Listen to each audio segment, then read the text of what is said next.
আমরা এখন কোথায় আছি বলেন? পাতালে মনে করেন আমরা এখন কোথায় আছি? আমরা এখন আছি চায়না ক্যান্টন টাওয়ারে। খুব মনোরম পরিবেশ, যার প্রতি অনেক রং বদলাইতেছে। আশেপাশের ভিউটা অনেক সুন্দর, ওয়াটার বোর্ড আছে, ব্রিজ আছে, আপনি চাইলে এখানে ভ্রমণ করতে পারবেন ফ্যামিলি সহ সুন্দর।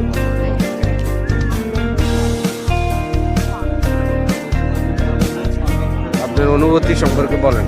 খুব ভালো, রিটার্ন সব খুব ভালো। ভালো।